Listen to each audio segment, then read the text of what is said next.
Ladies and gentlemen, the story you are about to hear is true. The names have been changed to protect the innocent. Dragnet is brought to you by Chesterfield, made by Liggett & Myers, first major tobacco company to give you a complete line of quality cigarettes.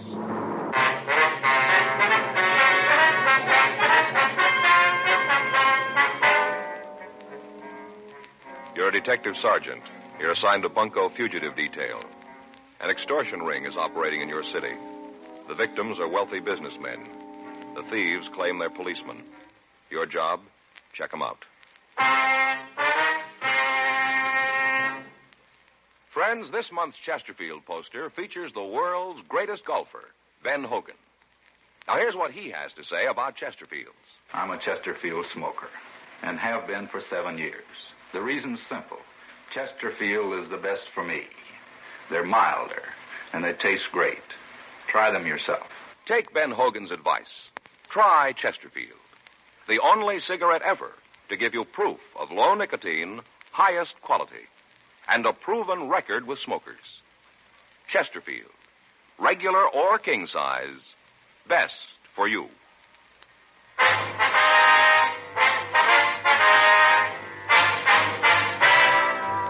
Dragnet, the documented drama of an actual crime. For the next 30 minutes, in cooperation with the Los Angeles Police Department, you will travel step by step on the side of the law through an actual case transcribed from official police files. From beginning to end, from crime to punishment, Dragnet is the story of your police force in action.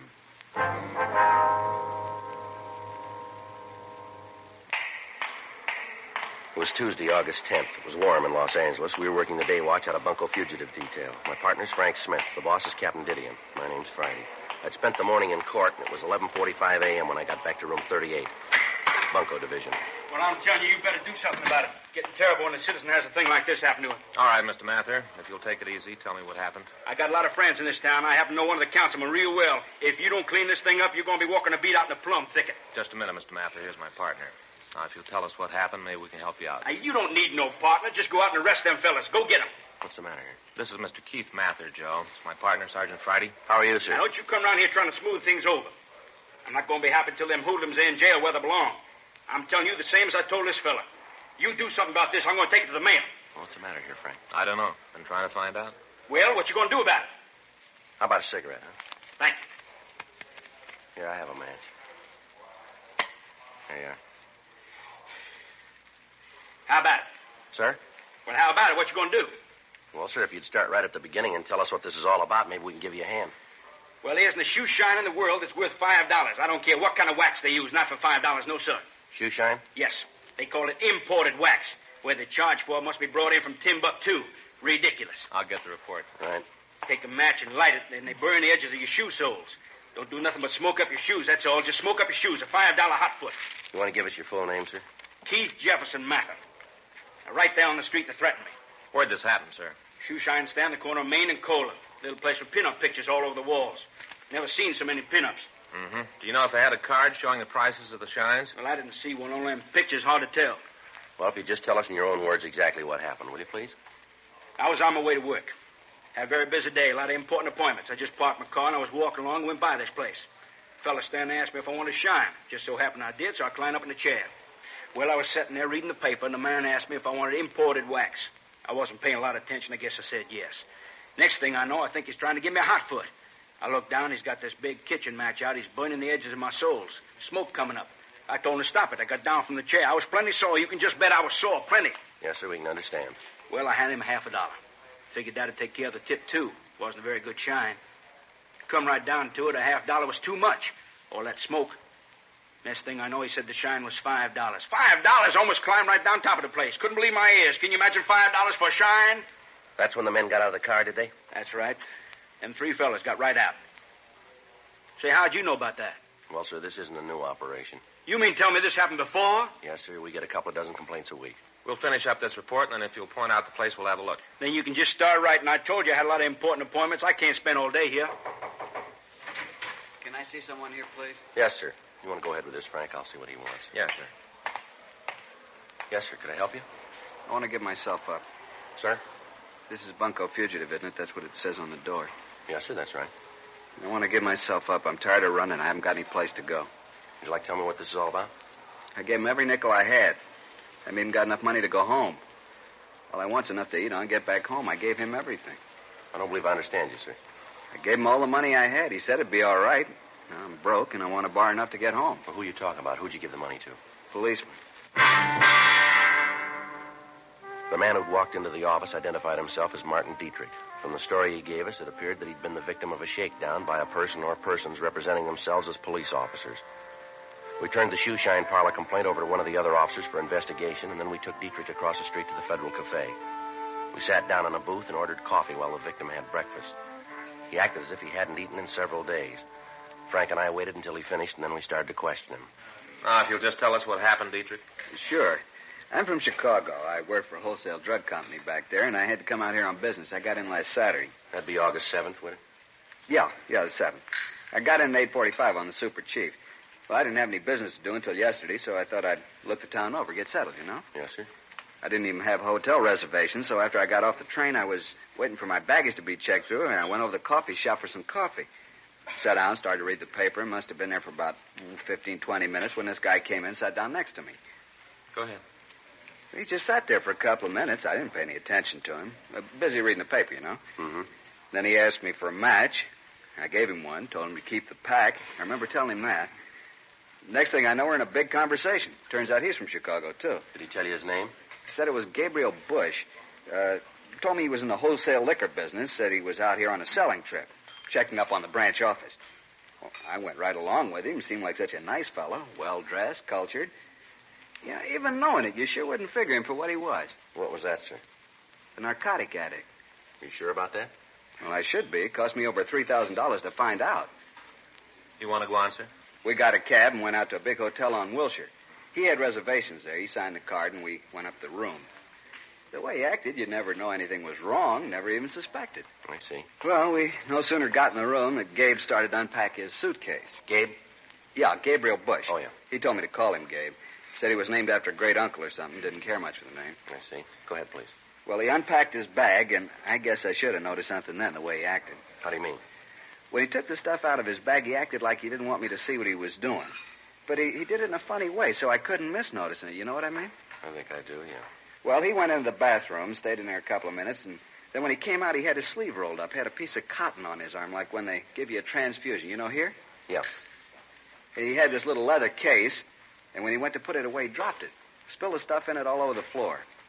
I should have gotten out right then, right there. If I'd have had any brains, I would have gotten out. What was in the case, do you know?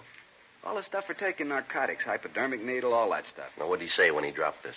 He just tried to laugh it off. And then he told me that he was a diabetic, said that he had to take insulin shots. About that time, the other two guys came in. What did these two men want? Said Gabe was a narcotic addict. Said they'd been after him for a long time and that they'd gotten word from the Chicago police that he was coming out here. Yeah. He told me that they'd been following us since we got off the train. Been following us all the time. What'd they do then? Took us downstairs and put us in a car. Said they were going to take us to jail. Tried to talk to him, tell him I didn't have any part in what Gabe was doing. I didn't even know about the narcotics. One of them said they knew that. That you weren't involved in it? Yeah. Then the other one opened up the glove compartment of the car and took out a microphone, called in here to police headquarters. Gave him Gabe's name and mine. Said they had us in custody and were bringing us in. And I kept asking the one guy in the back with me to let me go, let me get out of the car. What'd he say? Oh, he told me that they'd like to, but it was too late. That they'd already called in my name, said they couldn't do anything about it now. I told him how it would ruin me if the story got out. How could I explain it to my bosses? That's when they told me there was a way. Yeah. The one fellow said that if I could afford to take care of all the policemen who knew that I'd been picked up, maybe they could fix it. The other one, the one in the front seat, said that wasn't a good idea, that they should book me. Well, they got in a discussion about it. The one guy wanted to let me go. The other one said not to. Finally, the one with me, the one in the back seat, won out. I gave him all the money I had, $3,350. How much? $3,350. I see. Then they pulled the car over to the curb and told me to get out. The badge these two men showed you, did it look like this one? I think so. I was so worried I didn't get a real close look at it. I think it was the same. I see. Either one of them tell you their names? Not the one in the front seat. The one who wanted to let me go said his name was Lang. Said he was a sergeant. Did he tell you where he worked? Just narcotics, that's all he said. You gave him this money all in cash, did you? Yeah, all of it. Say, do you know him? You know these two officers? No, sir, we don't. You said they were policemen. The badges, the police car, even the radio. Did you hear anyone talk back to him on that radio? I don't remember. I was so upset about what was happening, I didn't pay any attention to what was going on. All I could think about was that I was going to jail for something I didn't know anything about. No, I don't remember. What kind of a car was it? A Chevrolet. What color? Sort of a light gray. Will you show us the hotel where all this happened? Sure, but I don't understand all this. The other two policemen said that if I gave them the money, everything would be all right. They said they could fix it up. Now, I don't want any trouble. All I want is enough money to get home. They said they'd fix the whole thing up. They told me there wouldn't be any trouble. No trouble. Yes, sir. You think they're really cops? I don't know, but they're wrong about one thing. What's that? There's going to be trouble. 12:52 p.m. We took the victim, Martin Dietrich, back to the city hall. We got in touch with Lieutenant Iannone, Internal Affairs Division. We filled him in on what had happened. He started an immediate check of all police officers in the city and the county. Working from the description we'd gotten from the victim, we notified the narcotics detail. They went to work on it. A local and an APB were gotten out on the suspects. We checked the name Gabriel Bush through R&I, but when the mug shots from the packages that we came up with were shown to Dietrich, he was unable to give us an identification. 3:15 p.m. We drove the victim out to the hotel where he told us the shakedown had occurred. In the company of the manager, we went upstairs. Come right in. This is the room. How about it, Dietrich? Yeah, this is where he brought me. Mr. Alden, do you know anything about the man who took this room? You mean Mr. Bush? Yes, sir. No, I don't. I do remember when he came in, registered with this gentleman here, had a reservation. I had the boy bring him up to the room. Yes, sir. Well, all the time Mr. Bush was signing the card, he was telling Mr. Dietrich here that there was a convention in town, how all the hotels were full up. Well, that's not right. We haven't had a really big convention in a couple of months. Why, right here in this place, we've got several rooms we could have let Mr. Dietrich have. Not that we're not doing a good business, you understand, not at all. Yes, sir. But we do have a few very nice rooms. Have you ever seen this Mr. Bush before? No, I don't think I ever have. All right, sir. If we could take a look at the registration card, and then we'd like to talk to the cashier. Sure. Do you know if their bill was paid when they checked out? I imagine so. I don't collect the money. Cashier does that. We can ask her. All right, sir. You think you might get a clue from her? Well, we'd like to talk to her if we could. She won't be able to tell you anything that I haven't filled you in on already. Sir? Well, it follows. I'm the manager here. Anything goes on, I'm going to know about it. Not only that, but I've worked a lot with our security officer. How's that, sir? House detective. Oh, yeah. Oh, yes, I help him out all the time. People are always trying to get away with hotel property, but we stop them. Come right down to it, I could almost be a policeman myself. All I need is a badge and a gun. Afraid you're a little wrong there, mister. Just a badge and a gun. They don't make you a cop.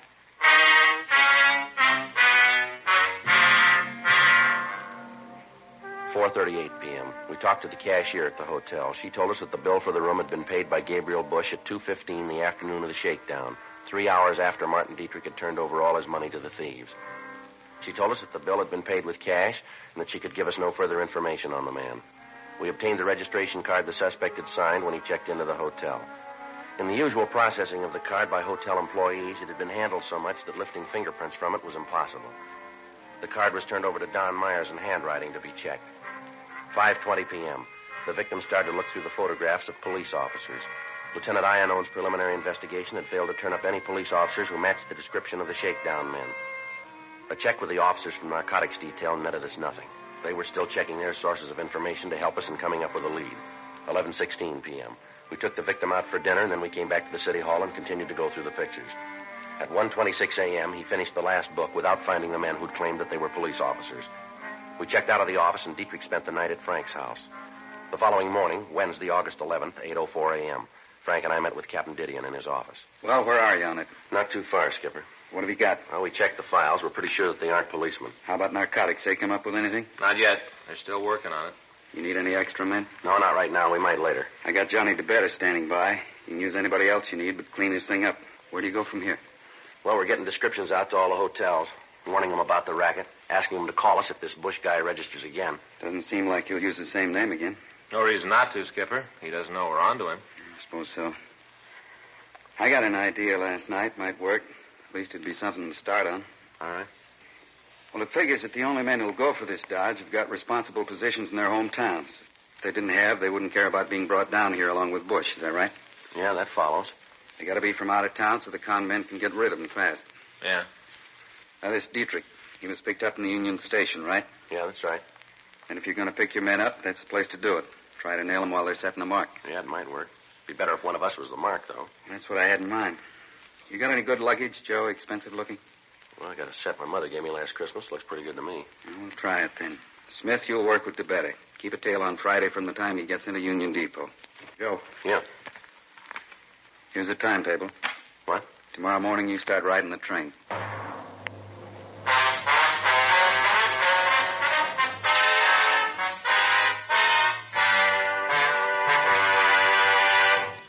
You are listening to Dragnet, the authentic story of your police force in action. It's taking place at your dealers, cigarette dealers coast to coast. Smokers by the thousands are now changing to Chesterfield. Join them today, and you'll be smoking the only cigarette that gives you proof of low nicotine, highest quality. I want you to know that's a matter of record. And so's this. As I've been telling you, Chesterfield is the only cigarette with this proven record with smokers. No adverse effects to the nose, throat, and sinuses from smoking Chesterfields. Good reasons why you should change to Chesterfield? You bet. Ask for Chesterfield. Regular or king size, best for you.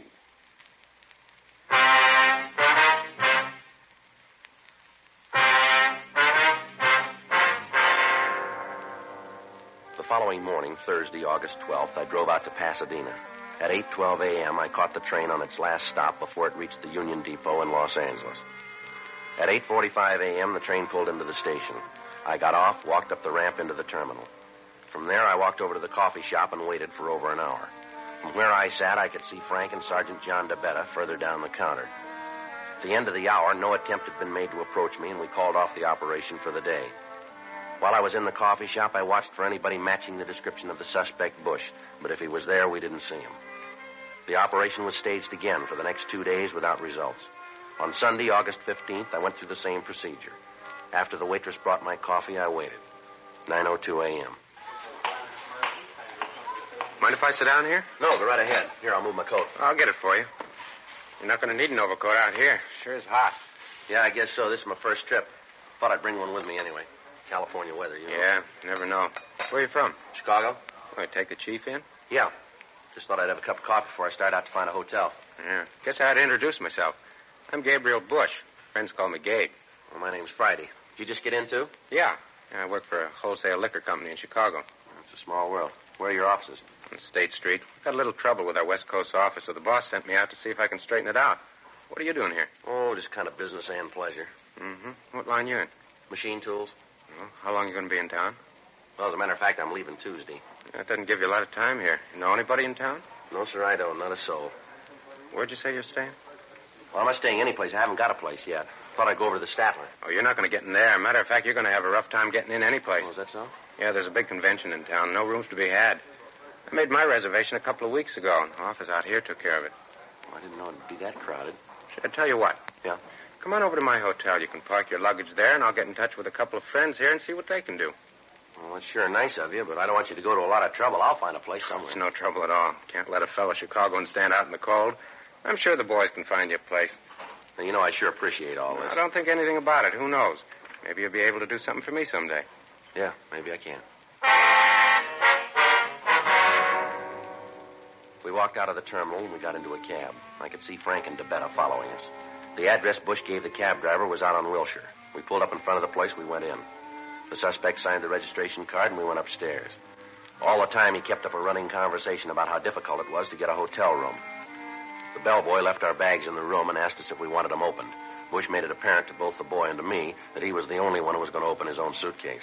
After the bellboy left the room, Bush laid his bag on the bed and snapped it open. He took out a small leather case, trying to keep me from seeing it, and at the same time making sure that I did.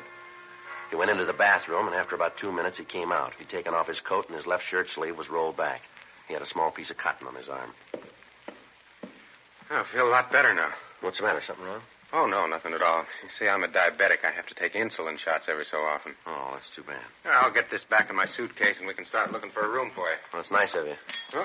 Oh, here, let me give you a hand. I'll help you pick it up. Oh, no, it's all right. Don't worry about it. I can get it. Here, just a minute. I guess this spoon's part of it, isn't it? Oh, yeah. I didn't know you used a spoon for insulin. I'll get it. Wait a minute. Let me put this stuff away. Well, I'll open the door, see who it is anyway, huh? Yeah, what do you want? Police officers, you're under arrest. What for? Narcotics. What are you doing breaking in here like this? You got no right coming in a room like this. Knock it off, Bush.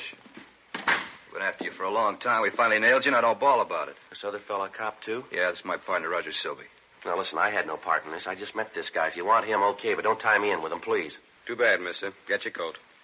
And where are we going? Downtown. We got to book you. But I had no part in this. I tell you, I just met the guy just this morning down at the depot. I just met him. I'm not mixed up in anything. If my company finds out about this, it's going to cost me my job. Now, you guys got to give me a break, please. Should have thought of that before, mister. A little late now. Yeah, but if my boss hears about this, he's going to kill me. Come on, why don't you give the guy a break? He's telling the truth. I just met him. He's got no piece of the action. That's rough. Maybe next time he'd be more careful who he bums around with. Let's go. Oh, please, give him a break. You guys are all alike. You cry when you get tagged. Yeah, but this isn't right. Let's go. We're taking you in. Well, what's the charge? We'll tell you in jail. The two men had shown us badges when they came in, but they'd flashed them by so fast there was no way of taking a good look at them. They made Bush and I get our things together, and then they took us downstairs. As we walked through the lobby, I nodded to Frank and Johnny DeBetta. They followed us at a distance. The plan was that I'd get in the car with the suspects and then give them the money. After that, they'd be taken into custody. Until they'd actually taken the money, all we could prosecute them on was a charge of impersonating an officer. Once the currency was in their possession, we could prove extortion, a felony. After we left the hotel, we walked up Wilshire Boulevard, and we stopped by a gray Chevrolet. All right, get in. Is this a police car? That's right. I'll take this one in front with me. Okay. All right, get in. You're making a mistake. We'll let the judge worry about that. I'll call in and tell him we're coming in. Right. This is car 12-7, car 12-7. We have two prisoners in custody. We're taking them downtown for booking. Repeat, we have two prisoners in custody. We're taking them downtown for booking. All right, just sit back, mister. You got a long ride. What are they going to do to me? We just book you. After that, it's up to the court. Yeah, but they're going to let me go, aren't they? I don't know. They got a big drive on now about narcotics. Court's getting pretty rough. Had a guy up just last week. They caught him in a car with another fellow who was smoking marijuana. This one guy didn't even know it was tea. They really nailed him. Hey, how long did they give Jensen? You mean on that T-rap last week? Yeah. 5 years. Now, you see, they're really getting rough. Yeah, but you know I didn't have anything to do with this. You said that yourself. You know that. Listen, isn't there some way? There's got to be a way. I don't know. We don't like to see guys like you nailed, but the pressure's on us, too. We'd like to just let you out of the car, forget we ever saw you. We can't do it. Why not? Why can't you? Too many people know we picked you up. Well, who? Who knows it? Well, our office, for one. As soon as we spotted you and Bush at the hotel, we called them. Told them we were going to take you into custody. My partner just called in and told them we had you. People on the radio know it. Must be a couple of dozen. No, I'm sorry. There's nothing we can do. Sorry. It's a lousy deal. It's going to ruin me. You guys know that. I'll lose my job. I'll be through. I don't know. We'd like to help you out, but you can see there just isn't any way. But there's got to be. Silby? Yeah? How about it? Can't we just let him out? You tell me how we're going to get away with it. How are we going to explain when he isn't there to be booked? Oh, look, he's a nice guy. I don't want to see him get into trouble for something he didn't do. Neither do I, but how do you figure to square it? Well, you're bright cops. Come on, give the guy a break. Suppose we could take care of the watch, Commander. Maybe he'd forget we called in. Taking care of him is expensive. Yeah. How much money you got on you? Well, about $2,500. It's not too much. Can you raise any more? No, not without sending home. I can't do that. How about it, Silby? $2,500 enough? Won't go very far. A lot of people to take care of. That's all he's got. Ain't enough. Let's book him. Oh, come on. We've been riding together a long time, Silby. This is the lousiest deal we've ever had to pull. If we take the $2,500 and explain it to the commander, it'll work. Come on, let's give the guy a chance. If it goes wrong, it's on your neck. All right. I'll take the beef. Okay, shove him out. We got to take Bush in, though. All right. Come on, give me the money. Sure. Here you are. It's all there. Okay. Silby? Pull over. Let's let him out. Where are we?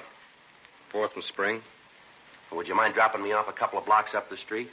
This isn't a taxi service, mister. You're coming out of this smelling like a rose. Don't press your luck. No, just a couple of blocks up there near First. Why, what's over there? City Hall. You're under arrest.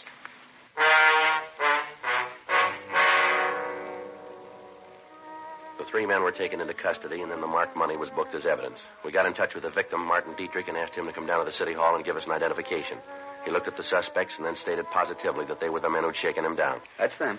You'll sign a complaint? You bet I will. I want to see them get theirs. Oh, it's all a beef, little con game, that's all. So we took the mark. Shut up, Lang. They still got to prove it. That ain't going to be hard with the help your friend Gabe handed out to them. Imagine being so dumb you pick a cop as a mark. You know, both of you went along with it. Oh, you're dumb, Gabe. Face it. All right, let's go.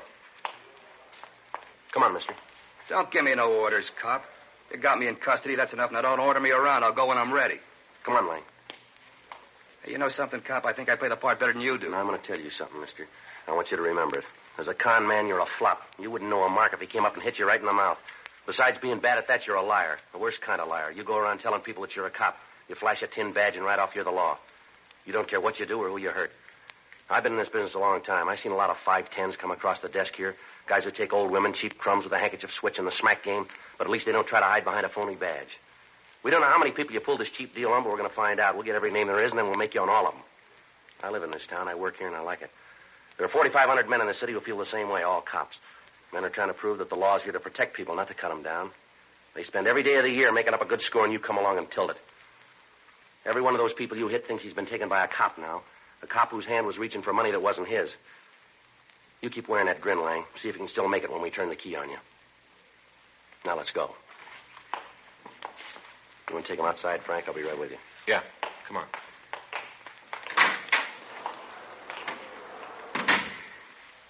That all you need me for? Yeah, Martin, we'll be in touch with you. Right. Too bad about all this, isn't it? Yeah. All those people that bunch took, they're always going to think those guys were real cops. Yeah, that's right. Never going to know. Of course, you can't blame them, not really. Look how they got to me. I guess there just ain't any way to tell if a guy flashes a badge, you know. How you going to tell? Yeah, there's one way. How you going to know he's a fake? When he asks you for money. The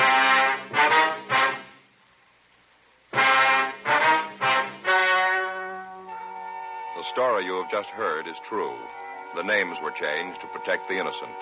On December 17th, trial was held in Department 92, Superior Court of the State of California, in and for the County of Los Angeles. In a moment, the results of that trial.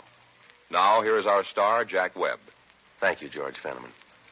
Friends, we'd like to express our appreciation to all of you who've made our Dragnet theme song so popular.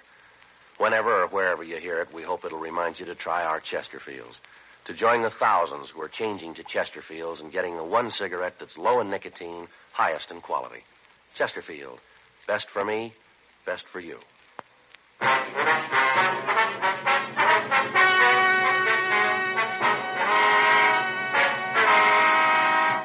Gerald Richard Lang, Richard Harris Silby, and Gabriel Norris Bush were tried and convicted of violation of Section 518 PC, extortion. They received sentences prescribed by law. Violation of Section 518 PC is punishable by imprisonment in the state penitentiary for a period of not less than 1 nor more than 10 years.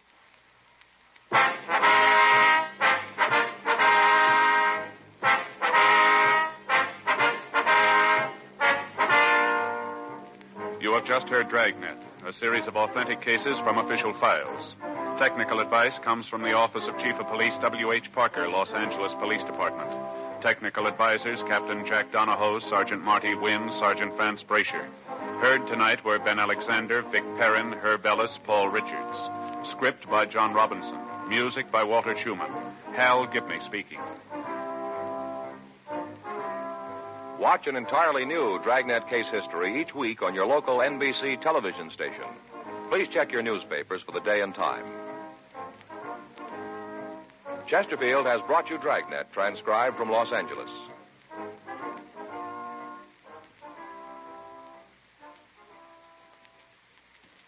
Have you tried new cork tip Fatima? It's the smooth smoke with Fatima tips of perfect cork, king size for longer filtering, and Fatima quality for a much better flavor and aroma. Fatima is made and guaranteed by Liggett & Myers Tobacco Company.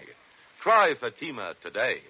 Hear Frank Sinatra as Rocky Fortune tonight on the NBC Radio Network.